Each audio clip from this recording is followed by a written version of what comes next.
حكم الطعن على عزل مرتضى منصور. كهربا يهدد الاهلي ويكشف المستور. حكم مباراة القمة.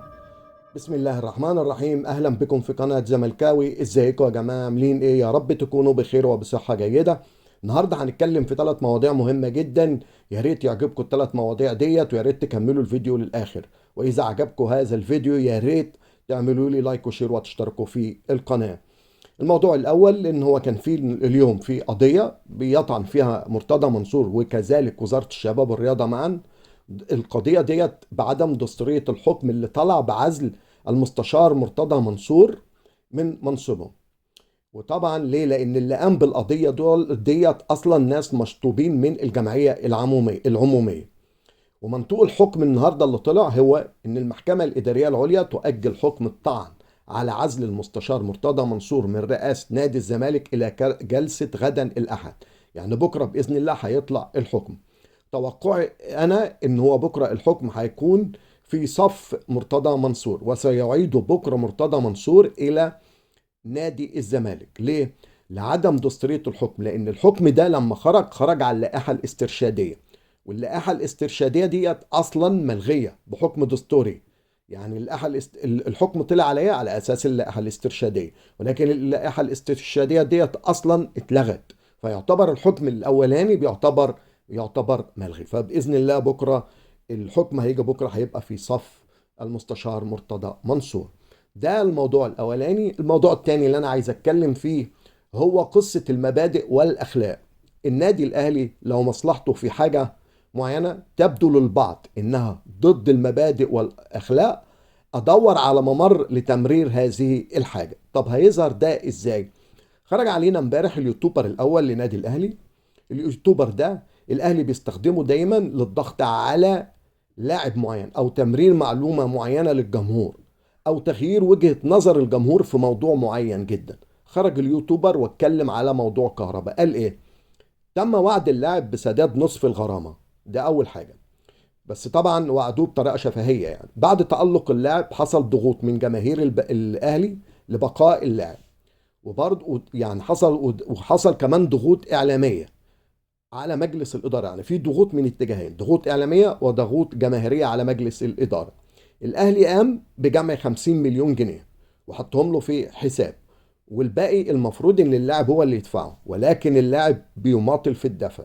المفروض اللاعب هيدفع كام؟ المفروض اللاعب هيدفع 25 مليون جنيه، ولكن اللاعب عايز يدفع 8 مليون جنيه بس. ليه؟ وقال ده كل اللي هو ايه معاه، يعني هو مش عايز يدفع اكتر من كده. اللاعب الاهلي قال لكهربا ايه؟ لو الفلوس رجعت كمان من الفريق البرتغالي اللي هو افس، اللي هو المفروض ان الفريق البرتغالي ده هيدفع النص، فقال له لو رجع النص ده يبقى خد انت الفلوس دي. طبعا ما فيش الكلام ده اصلا، ما فيش حاجه اسمها ايه اللاعب الفريق افس او الكذا والكلام ده.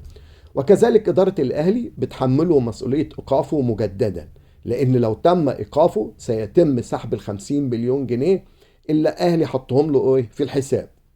طيب، الحاجة التانية كمان ان محامي كهربا كمان بدأ يطلب مهلة جديدة للسداد، وهو هيقدم مذكرة للفيفا لطلب مهلة جديد. هل الفيفا هيوافق؟ محدش يعرف.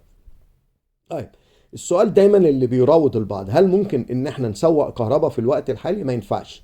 ليه؟ لان كهربا في الوقت الحالي عليه غرامة، وان هو ممكن يقف 6 شهور في اي لحظة. فمين اللي يقدر يشتري لاعب هيقف في 6 شهور في اي لحظة؟ طيب، كهربا عمل ايه؟ كهربا بدأ يعمل مشاكل مع إدارة نادي الأهلي وبدأ يهددهم. ولكن هم نادي الأهلي كمان مش هاممهم الموضوع ده. ولكن في مشكلة كبيرة جدا لنادي الأهلي، ان الفيفا قالت ان في شبه تواطؤ ما بين كهربا والاهلي، وان في كوبري حصل، ولكن الزمالك ما قدرش ان هو يثبت ده. عشان تقدر تثبت ده بطريقه ماديه صعب جدا انك تثبت الموضوع ده. فاحنا في الايام الجايه هنسمع حاجات كتيره جدا بالنسبه لموضوع كهربا والاهلي.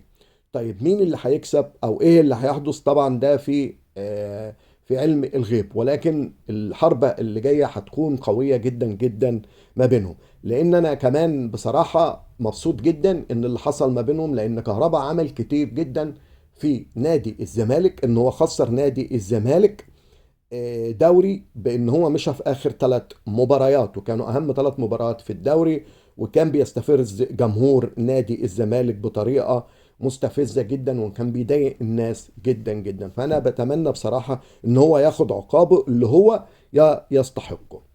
الموضوع اللي احنا هنتكلم فيه الاخير اللي هو شوبير طلع وقال لك انا عارف كواليس شوبير مين اللي هيقوم بإدارة المباراة بتاع القمة. قال لك محمود البنا او امين عمر او محمد عادل. محمود البنا ده معروف ان هو الحكم التاكسي او الملاكي للاهلي، وامين عمر ده مشجع اهلاوي جامد جدا، ومحمد عادل ده اللي هم قالوا عليه حكم الاحتواء.